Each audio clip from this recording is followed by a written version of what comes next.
mahigit 8 bilyon. Sa dinami-dami ng tao sa mundo, paano mo hahanapin ang para sa'yo? Hi, Libra girl. Hello, Aquaman. Come to come? Agad-agad? 3, 2, 1.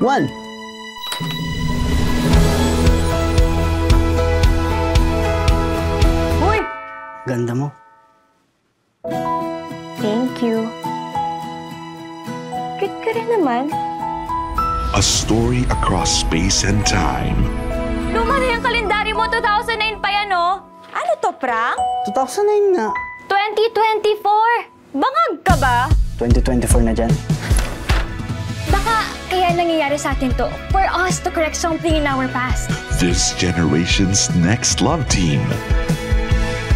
Seth Fadalin and Francine Diaz will changing the past give you the future you want.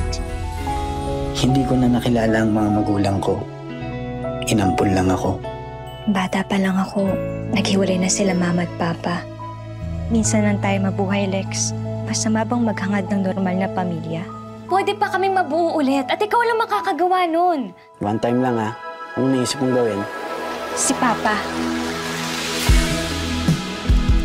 Maybe lahat ng to meant to happen, Lex. Ikaw, at ako. Gusto kita mabigyan ng masaya at kumpletong pamilya ka rin. Ma, si Papa. Wala na si Papa. Dapat hindi na kita inutusan, Lex. Dapat hindi ako nakialam. May kasalanan ko to. I'm really sorry. Di ko maiwasan pagmasdan ng iyong larawan. Kahit di mo mamalayan, ikaw lang ang gusto. Last chance. Kilometer 0. Monday, 7 p.m. Ikita tayo. Kahit di tayo magkita, sabay lang.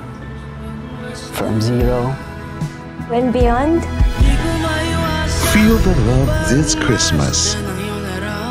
My Future You. In cinemas starting December 25, 2024. An official entry to the 2024 Metro Manila Film Festival.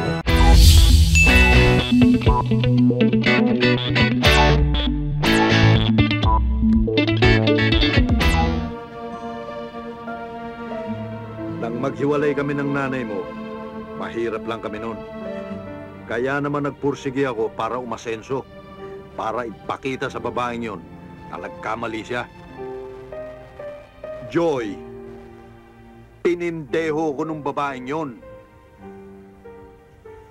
Sumama sa ibang lalaki. Itay, lahat ng gusto niyo sinunod ko. Nung araw ng kasal ko gusto kong imbitahin ng nanay pero tumutol kayo. Pero sumunod pa rin ako. Hindi ba pwedeng ako naman ang masunod ngayon? Ako pa ngayon ang hindi marunong magbigay. Bakit ba ako ang ginikipit mo? Ano ba ang gusto mong mangyari? Kausapin ko pa yung lalaking yan? Matagal nang patay ang Tito Narsing. Tito! Tito! Tinitito mo yung lalaking yan? Itay, ano ba? Pati ba naman yon? Kaya pala biglang interesado sila ngayon sa atin. Dahil patay na ang lalaking yon. Dahil nanay ko siya.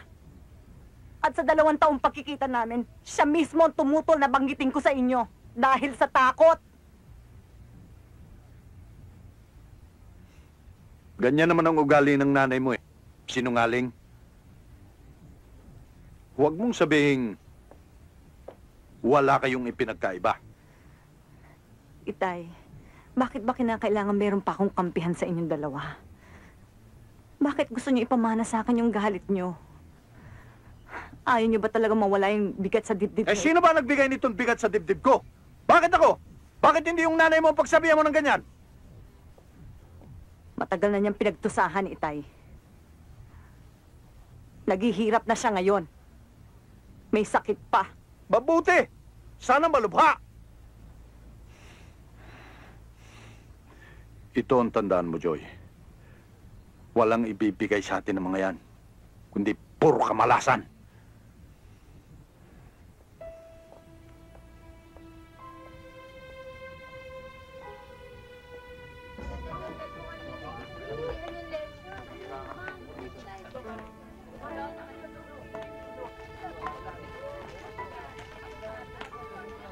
Anong pangalan nung nakasulat dito, Ria? Ria Manahan. Bakit mo biglang pinalitan? Naguguluhan tuloy pati mga teachers mo. May problema ka ba, Ria? Wala ho, ma'am.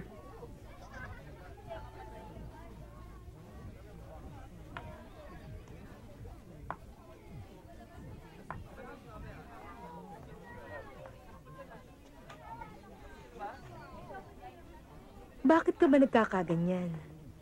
Pati mga grades mo bumababa.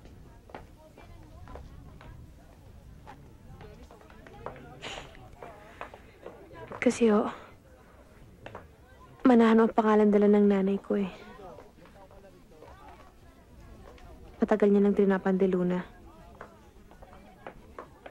Pati si Angelito. Manahan din ho ang ginagamit. Ako na lang ho ang de Luna. Nasiwa ho ako eh. Naaasiwa? 4 na taon mo nang ginagamit ang iyong apelyido, ngayon ka lang naasiwa? Ria, hindi pwedeng basta nalang palitan ang iyong apelyido. Kailangang ihingi ito ng pahintulot sa korte. Pwede ba, Ria?